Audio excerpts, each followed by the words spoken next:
താങ്കളെ കുറിച്ച് ഞാൻ ഒത്തിരി കേട്ടിട്ടുണ്ട്. താങ്കൾ ഏറ്റവും വാർത്തകൾ നിറഞ്ഞ ഒരു വണ്ടി ലേലവുമായി ബന്ധപ്പെട്ടാണ്. ഗുരുവായൂർ ഒരു വണ്ടി ലേലവുമായി ബന്ധപ്പെട്ട് പിന്നീട് വന്നിട്ട് ഒരു സിനിമയുടെ പ്രൊഡ്യൂസറായി അങ്ങ് മാറുകയാണ്. സിനിമയോടുള്ള ഇഷ്ടമാണോ? എനിക്ക് ഈ പറയുന്ന ഡയറക്ടറോടുള്ള ഇഷ്ടമാണ് ഈ പടത്തിലേക്കുള്ള കാൽവെപ്പ്. സിനിമയോട് ഇഷ്ടമാണ്, ഇഷ്ടമല്ല എന്ന് ഒരിക്കലും പറയുന്നില്ല. പക്ഷേ മെയിനായിട്ടുള്ള കാരണം ഇദ്ദേഹം തന്നെയാണ് ഈ ഒരു പടത്തിലേക്ക് ഇറങ്ങാൻ. അതിനോടുപരി ജീവിതത്തിൽ ചില സാഹചര്യങ്ങൾ, സിനിമയുമായി ബന്ധപ്പെട്ട് ചില വളരെ ബുദ്ധിമുട്ടുന്ന കുറച്ച് ആൾക്കാരെ നേരിട്ട് കാണുവാനുള്ള ഇട വന്നു. അപ്പോൾ അത് എനിക്കൊരു ഇമോഷണലായിട്ട് എനിക്കതൊരു ഫീലിംഗ് വന്നു. അപ്പോൾ അങ്ങനെയാണെങ്കിൽ ഈ ഇൻഡസ്ട്രിയിൽ നിന്ന് തന്നെ എന്തെങ്കിലും നമുക്ക് ഏൺ ചെയ്തുകൊണ്ട് അങ്ങനെയുള്ള ആൾക്കാർക്ക് കൂടെ ഒരു സഹായമായി തീരാം എന്നുള്ളൊരു ചിന്ത മനസ്സിൽ വന്നതുകൊണ്ടാണ് ഈ ഒരു മൂവി ഫീൽഡിലേക്ക് വെൽത്തായി ഇറങ്ങാനുള്ള ചാൻസ്. ഇദ്ദേഹം ഒന്ന് കഥ പറഞ്ഞു കഴിഞ്ഞപ്പോൾ, നിഷാദ് കഥ പറഞ്ഞു കഴിഞ്ഞപ്പോൾ ഈ സിനിമ പ്രൊഡ്യൂസ് ചെയ്യാം എന്ന് തീരുമാനം നിഷാദിന് ഇഷ്ടമെന്ന് പറയുന്നു. അതോടൊപ്പം തന്നെ ഒരു ബിസിനസ്സും കൂടെ ഉണ്ട് സിനിമയ്ക്ക്, അല്ലേ?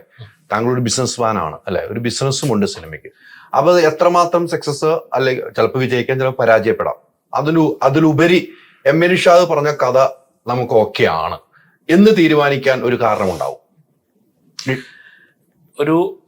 ഞങ്ങൾ തമ്മിലൊരു ആത്മീയ ബന്ധം ഇതിൻ്റെ ഇടയിൽ വളർന്നു വന്നു. സത്യം പറഞ്ഞു കഴിഞ്ഞാൽ നിഷാദ് ഈ പറയുന്ന പോലെ മൊത്തം സിനിമയുടെ കഥ എന്നെ കേൾപ്പിച്ചിട്ടോ ഒന്നുമല്ല ഈ പടം തീർത്തത്. അദ്ദേഹം വന്നു, അദ്ദേഹം ഈ ഒരു പടം പ്രൊഡ്യൂസ് ചെയ്യാനുള്ള ഒരു സമയത്താണ്, പല പ്രൊഡ്യൂസർമാരുമായിട്ട് ഡിസ്കസ് ചെയ്യുന്ന സമയത്താണ് ഇദ്ദേഹത്തിൻ്റെ ഒരു പടത്തിൻ്റെ ഒരു സക്സസ് പാർട്ടി, അതിൽ ഞാൻ ഒരു ടൈറ്റിൽ സ്പോൺസർ ആവാനിട വന്നു. അവിടെ വെച്ചിട്ടാണ് ഇദ്ദേഹവും ഞാൻ എന്ന് പറഞ്ഞ വ്യക്തി, എന്നെക്കുറിച്ച് കേട്ടിട്ടുണ്ട്, പക്ഷെ ഞാൻ ആരാണെന്നോ എൻ്റെ മുഖം എന്താണോ എന്ന് ഇദ്ദേഹം ഇവരെ കണ്ടിട്ടില്ല. ആ ഇവന്റിൽ വെച്ചിട്ടാണ് അദ്ദേഹം എന്നെ നേരിട്ട് കാണുന്നതും. അവിടെ ആ സക്സസ് പാർട്ടിയിലുള്ള കേക്കിന്റെ ആദ്യ കഷ്ണം ഒന്നെങ്കിൽ അവിടുത്തെ പ്രൊഡ്യൂസർക്കോ അല്ലെങ്കിൽ ഇദ്ദേഹത്തിന്റെ സഹനടനോ കൊടുക്കേണ്ടതിന്റെ പകരം ഇദ്ദേഹം എനിക്കാണ് തന്നത്. അപ്പൊ ആ ഒരു കേക്ക് കഷ്ണത്തിൽ നിന്നാണ് ഈ ഒരു ബന്ധം തുടങ്ങിയത്. ബുദ്ധിപരമായിട്ട് നീങ്ങിയതാണോ മനുഷ്യൻ ആ കേക്ക് ഒന്ന് കൊടുത്തൊന്ന് വശീകരിച്ചെടുക്കാന്ന് പറഞ്ഞത്? അല്ല, തീർച്ചയായിട്ടും ഞാനത് വശീകരിച്ചെടുത്ത് തന്നെയാണ്. കാരണം ഈ അയ്യരിൻ അറേബ്യ എന്ന് പറഞ്ഞ പേര് സൂചിപ്പിക്കുന്നത് പോലെ അതൊരു NRI ബേസ് ഉള്ള ഒരു പ്രൊഡ്യൂസർ തന്നെ വേണമെന്ന് എനിക്ക് നിർബന്ധമായിരുന്നു. കാര്യം ദുബൈയിൽ ഷൂട്ടുള്ള ഇതാണ്. അപ്പം അങ്ങനെ ഇദ്ദേഹത്തെ പറ്റി ഞാൻ ഒരുപാട് കേട്ടിട്ടുണ്ട്. അപ്പം എനിക്ക് സത്യം പറഞ്ഞ ഇദ്ദേഹം അപ്രാപ്യമായിരുന്നു. കാര്യം എന്നെക്കാളൊക്കെ എത്രയോ കഴിവുള്ള ഡയറക്ടേഴ്സിനെയൊക്കെ പരിചയമുള്ള ആളാണ്. എന്നെക്കാളും സക്സസ്ഫുൾ ആയിട്ട്, കഴിവിനേക്കാളും ഉപരിയായിട്ട് സക്സസ്ഫുൾ ആയിട്ടുള്ള ഡയറക്ടേഴ്സിനെ. അപ്പോൾ എൻ്റെ ഒരു സുഹൃത്ത് ഇങ്ങനെ വിഘ്നേഷിൻ്റെ അടുത്ത് ഞാൻ പറഞ്ഞിട്ടുണ്ട് നിഷാദിൻ്റെ കാര്യം എന്ന് പറയുമ്പോൾ പോലും ഞാൻ ഒട്ടും പ്രതീക്ഷിച്ചില്ല എന്നുള്ളതാണ് സത്യം. അപ്പം ഇദ്ദേഹത്തെ കണ്ടിട്ട് പോലുമില്ല. പക്ഷേ ഈ ഗുരുവായൂരപ്പൻ്റെ താറ് വാങ്ങിയ ആളെന്നുള്ള വാർത്തകളിൽ നിറഞ്ഞു നിൽക്കുന്ന ഇതെനിക്ക് അറിയാവുന്ന ഇദ്ദേഹത്തിൻ്റെ ഫോട്ടോ പോലും ഞാൻ സത്യം പറഞ്ഞാൽ കണ്ടില്ല എന്നുള്ള സത്യം. അപ്പോൾ ആ സക്സസ് പാർട്ടിയിൽ വന്നപ്പോൾ പെട്ടെന്നായിരുന്നു അനൗൺസ് ചെയ്തത് നമ്മുടെ ടൈറ്റിൽ സ്പോൺസർ ഇവിടെ എത്തിയിട്ടുണ്ട്, വിഘ്നേഷ് വിജയകുമാർ, അദ്ദേഹത്തെ വിക്കി ബായ് എന്നാണ് അറിയപ്പെടുന്നത്. അദ്ദേഹം മറ്റാരുമല്ല, ഗുരുവായൂർ ഇങ്ങനെ താറ് വാങ്ങിയാണ്. അപ്പോൾ ഇതെൻ്റെ മൈൻഡിൽ കടന്നു. ഈ മനുഷ്യനാണല്ലോ ഞാൻ കാണാൻ ആഗ്രഹിച്ച്. സ്വാഭാവികമായിട്ടും ഏതൊരു സംവിധായകനും അവൻ്റെ ലൈവ്ലിഹുഡാണ് സിനിമ എന്ന് പറയുന്നത്. സ്വപ്നമല്ലേ എല്ലാ സംവിധായകരുടെ എല്ലാ പടങ്ങളും. ഇപ്പം ഞാനെന്നല്ല, സ്റ്റീവൻ സ്പിൽബർഗിൻ്റെ ആണെങ്കിലും അടുത്ത പടം അവൻ്റെ സ്വപ്നമാണ്. അപ്പോൾ എൻ്റെ സ്വപ്നതുല്യമായ ഒരു പ്രൊഡ്യൂസറെ കിട്ടിയപ്പോൾ ഇർഷാദിന് കൊടുക്കുന്ന കേക്ക് സോറി എന്ന് പറഞ്ഞ് കണ്ടു കാണിച്ചിട്ട് നേരെ ഇദ്ദേഹത്തിന് കൊടുത്തത് എൻ്റെ മനസ്സാണ്. അപ്പോൾ സ്വാഭാവികമായിട്ട് അദ്ദേഹം അത് സ്വീകരിക്കുകയും 2 ദിവസത്തിനുള്ളിൽ മറ്റൊരു സുഹൃത്തിൻ്റെ ഒരു ഇൻട്രോയിൽ അദ്ദേഹത്തിൻ്റെ ഓഫീസിൽ പോവുകയും, ബർജ്മാൻ സെൻറ്ററിലാണ് ഓഫീസ്. അപ്പം ഞാൻ ദുബായിൽ ആദ്യം പോകുമ്പോൾ 92-93 ഞാൻ ആദ്യം പോകുമ്പോൾ അവിടുത്തെ ഏറ്റവും വലിയൊരു ഷോപ്പിംഗ് മോള് ബർജ്മാൻ സെൻറ്റർ. ഇന്നും ബർജ്മാൻ സെൻറ്ററിന് ആ ഒരു വിലയുണ്ട്. അപ്പം അന്ന് ഇത്രയൊന്നും ഡെവലപ്പ് ചെയ്തിട്ടില്ല. തൊട്ട് മുമ്പ് ഷെയ്ക്ക കോളനി ഉണ്ട്, അവിടെ എൻ്റെ കസിൻ അവിടെ താമസിക്കുന്നുണ്ട്. അവിടുന്ന് നടന്ന് ഇപ്പുറത്ത് കയറിയാൽ ബർജ്മാൻ സെൻറ്ററാണ്. അപ്പോൾ ബർജ്മാൻ സെൻറ്ററിൽ പോവുക എന്ന് പറഞ്ഞാൽ അന്ന് വലിയൊരു കാര്യമാണ്. അതേ ബർജ്മാൻ സെൻറ്ററിൻ്റെ 10ാമത്തെ നിലയിൽ ഓഫീസ് ബിൽഡിങ്ങിന് വളരെ വിശാലമായ വെൽത്തായി ഗ്രൂപ്പിൻ്റെ ഓഫീസിലേക്ക് ഞാൻ കയറി ചെല്ലുമ്പോൾ തലേന്നോ അല്ലെങ്കിൽ 2 ദിവസം മുമ്പ് കണ്ട ഒരു വ്യക്തിയല്ല. അദ്ദേഹം സൂട്ടൊക്കെ ഇട്ട് സ്റ്റൈലിലായിരുന്നു അന്ന് ആ പരിപാടിക്ക് വന്നത്. പക്ഷെ ഓഫീസിൽ ചെന്നപ്പോൾ വളരെ കാഷ്വൽ ഡ്രസ്സൊക്കെ ഇട്ട് വന്നു. അപ്പോൾ അയാൾ എൻ്റെ അടുത്ത് ചോദിച്ചു, എന്താണ് ആഗമന ഉദ്ദേശം ഒന്നു? ഞാൻ പറഞ്ഞു, എനിക്ക് ഗുണമുള്ള കാര്യത്തിനാണ് വന്നത്. ഇദ്ദേഹത്തിന് ഗുണമുള്ള കാര്യമല്ലേ പറഞ്ഞത്, സിനിമയല്ലേ. അപ്പോൾ അദ്ദേഹത്തിന് അത് ഇഷ്ടപ്പെട്ടു. ഞാൻ ഔട്ട്ലൈൻ തന്നെ പറയുന്നത് പിന്നീട് 2-3 ദിവസം കഴിഞ്ഞ് ഒരു ദിവസം ഒരുമിച്ചിരുന്ന് ഭക്ഷണം കഴിച്ചുകൊണ്ട് രാവിലെ ബ്രേക്ക്ഫാസ്റ്റ് എന്നെ വിളിച്ചിട്ടുണ്ട്. താൻ എവിടെ കൊണ്ട് താങ്ങി വാങ്ങുന്നുണ്ട്. ഒരു ദീപാവലിയുടെ അന്നായിരുന്നു ബ്രേക്ക്ഫാസ്റ്റ്. ഞങ്ങളൊരു കടയിൽ നിന്ന് എന്താണോ ഈ സബ്ജക്റ്റിന്റെ ഒരു ഔട്ട്ലൈൻ പോലെ നമ്മൾ ഇങ്ങനെ ഒരു അയ്യറുടെ അത് ഫുള്ളായിട്ടൊന്നും ഞാൻ പറഞ്ഞതേ ഇല്ല. അപ്പോൾ എൻ്റെ അടുത്ത് പറഞ്ഞു ഉച്ചയ്ക്ക് ശേഷം ഒന്ന് വീട്ടിൽ വരാമോ എന്ന് ചോദിച്ചു. ദീപാവലി ദിവസമാണ്. അപ്പോൾ ഞാൻ അന്ന് രാത്രി തിരിച്ച്, അപ്പോൾ പടം ഫൈനലൈസ് ഒന്നും ചെയ്തിട്ടില്ല, ഇദ്ദേഹം പ്രൊഡ്യൂസ് ചെയ്യുന്നു, എനിക്ക് പടം പ്രൊഡ്യൂസറെ കിട്ടിയില്ല എന്നുള്ള സത്യം. അന്ന് രാത്രി തിരിച്ചുള്ള ഫ്ലൈറ്റ് ഞാൻ വരാതിരിക്കുക. ഉച്ചയ്ക്ക് ശേഷം അദ്ദേഹത്തിന്റെ വീട്ടിൽ പോയപ്പോൾ അദ്ദേഹത്തിന്റെ മകളുണ്ട് അഞ്ജലി മോള്. അപ്പൊ അഞ്ജലി മോൾ എനിക്കൊരു കവർ തരികയാണ്. അത് അഡ്വാൻസ് ആയിരുന്നു. അതില് ഹബീബി വെൽക്കം ടു ദുബായ് എന്ന് പറഞ്ഞ അദ്ദേഹം എഴുതി തന്ന ഒരു. അപ്പൊ എന്നെ സംബന്ധിച്ചോളം ഈ പല വ്യക്തികളും ജീവിതത്തിലേക്ക് കടന്നു വരുന്നത് നമ്മൾ ആരും മുൻകൂട്ടി പ്രവചിച്ചുകൊണ്ടൊന്നുമല്ല. ചില ബന്ധങ്ങൾ അങ്ങനെ ആവുകയാണ്. അപ്പൊ വിഘ്നേഷും എന്നെക്കാളും പ്രായം കൊണ്ട് ഇളയതാണ്, എൻ്റെ ഒരു സഹോദര സ്ഥാനത്താണ് വിഘ്നേഷ്. ഞങ്ങൾ തമ്മിലൊരു പ്രൊഡ്യൂസർ ഡയറക്ടർ ബന്ധമാണെന്ന് എനിക്കിതുവരെ തോന്നിയിട്ടില്ല. കാരണം വിഘ്നേഷിന്റെ വീട്ടിലൊരു അംഗമാണ് ഞാൻ. ഇപ്പൊ വിഘ്നേഷിന്റെ വൈഫ് എന്ന് പറയുന്നത് എൻ്റെ സ്വന്തം സഹോദരിയെ പോലെ. ഏത് നിമിഷം വേണമെങ്കിലും എനിക്ക് ഭക്ഷണം വേണമെങ്കിൽ ഞാൻ വിളിച്ചു പറഞ്ഞാൽ വിഘ്നേഷ് പോലും ഇല്ലാതെ കഴിക്കാവുന്ന ഒരു വീടാണ്. അപ്പോൾ ഇത്രയും സാമ്പത്തികമായ ഇതുള്ള ആളാണെങ്കിൽ പോലും ആ ഒരു ഡൗൺ ടു എർത്ത് എന്ന് പറയുന്നത് നിസ്സാര കാര്യമല്ല, സാധാരണ ആൾക്കാർക്ക് ഉള്ളതല്ല. അതിനകത്ത് അദ്ദേഹത്തിൻ്റെ ആർദ്രമായ ഒരു മനസ്സിന്റെ ഉടമയുമാണ്.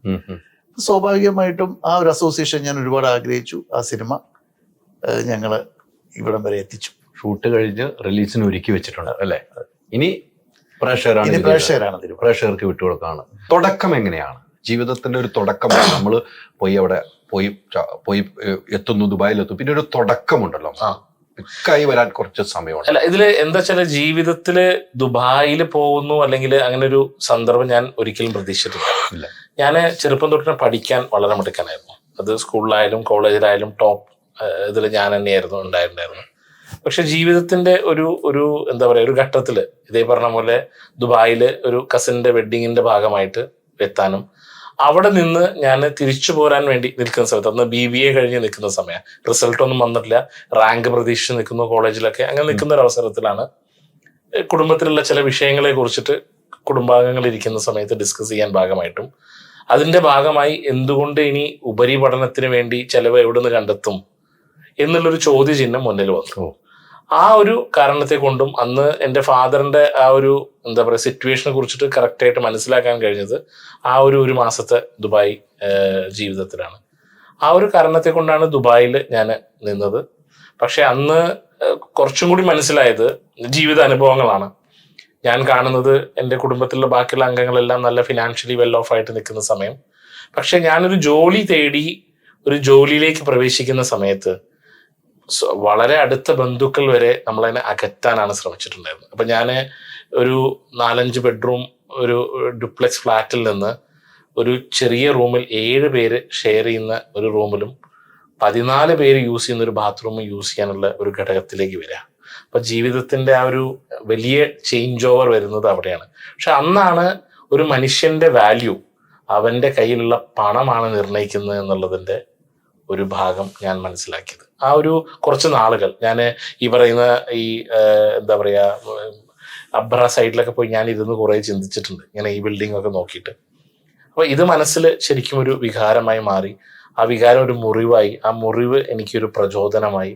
അതിൽ നിന്നാണ് പണത്തിലേക്കുള്ള യാത്ര തുടങ്ങുന്നത്. അപ്പൊ ആ കാലഘട്ടങ്ങളിൽ നല്ലൊരു കമ്പനിയിൽ തന്നെ ജോലി കിട്ടി. ലോകത്തിലെ ഏറ്റവും വലിയ ഡയറി പ്രൊഡ്യൂസേഴ്സാണ് അവര്. 2 ദിവസത്തെ ഒഴിവുണ്ട്, 5 മണി വരെ ജോലിയുള്ളൂ. ഞാൻ രാവിലെ കാലങ്ങളിൽ നേരത്തെ നീക്കുന്നത് കൊണ്ട് ആ സമയങ്ങളിൽ എനിക്ക് സമയം ഉണ്ടായിരുന്നു. അപ്പോൾ വേറെ ഒരു എക്സ്ട്രാ ഇൻകത്തിന് വേണ്ടിയിട്ടുള്ള ശ്രമങ്ങൾ തുടങ്ങി. അതിന്റെ ഭാഗമായിട്ടാണ് ഞാൻ ആ കാലഘട്ടങ്ങളിൽ കാർ വാഷിംഗ് ആണ് ചെയ്തിട്ടുണ്ടായിരുന്നത്. അതായിരുന്നു ഒരു വരുമാന മാർഗം അന്നത്തെ. കാരണം അന്ന് ഈ പറഞ്ഞ പോലെ ദുബായും ബാക്കിയുള്ളൊന്നും അറിയില്ല. ഇദ്ദേഹം പറയുന്ന പോലെ ഒരു കരാമയും ഒരു ബുർജുമാനെ അറിയുള്ളൂ.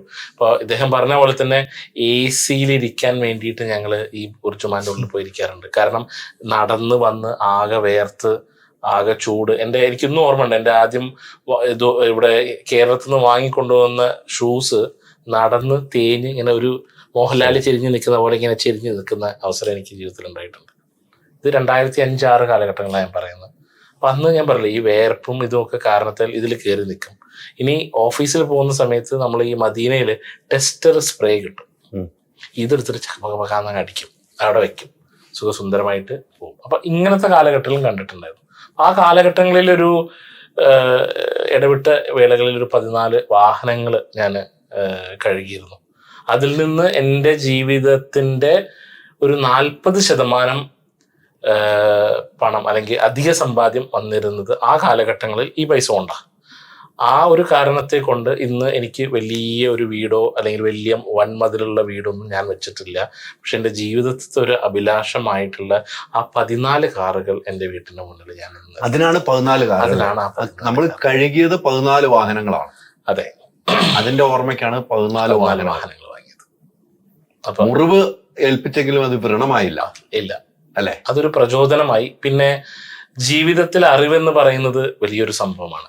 ബന്ധങ്ങളുടെ, ഇപ്പൊ ഇദ്ദേഹം പറഞ്ഞ പോലെ തന്നെ ഒരു ആത്മീയ ബന്ധം ഒരു മനുഷ്യനായിട്ട് തോന്നുന്നത് നമ്മൾ അദ്ദേഹത്തിന്റെ പെരുമാറ്റം, അദ്ദേഹം നമ്മളുടെ സന്ദർഭങ്ങളിൽ നമ്മുടെ കൂടെ നിൽക്കുന്നു. ഇപ്പൊ ഞാനും ഇദ്ദേഹത്തിന്റെ അടുത്ത് പറഞ്ഞു, ജീവിതത്തിൽ എനിക്ക് ഇനി എന്തൊരു അവസരം വരികയാണെങ്കിലും, കാരണം ഇദ്ദേഹം ഈ പടം ചെയ്യുന്ന സമയത്ത് ഇതിന്റെ മുന്നേ എത്രയോ ഡയറക്ടർമാർ എന്നെ സമീപിച്ചിട്ടുണ്ട്. എത്രയോ ഡയറക്ടർമാര് എന്നെ കണ്ടിട്ടുണ്ട്, ഭാഗങ്ങള് കുറച്ച് പൈസ ഇൻവെസ്റ്റ് ചെയ്യാൻ പറ്റൂ, ഒന്നിലും ഞാൻ ചെയ്തിട്ടില്ല. പക്ഷെ ഇദ്ദേഹം എന്നെ കാണുന്നു. 2-ാമത്തെ ദിവസം 3-ാമത്തെ ദിവസം ഞങ്ങൾ ഭക്ഷണം കഴിച്ചതിന് ശേഷം ഞാൻ പറഞ്ഞേ, കഥ പോലും ഞാൻ ഈ പടത്തിന്റെ ചോദിച്ചിട്ടില്ല. ഞാനാണ് ഇദ്ദേഹത്തിന്റെ അടുത്ത് പറഞ്ഞത്, താനിക്ക് വേറെ ആള് വേണ്ട, ഈ പടം ഞാൻ പ്രൊഡ്യൂസ് ചെയ്തോണ്ട്.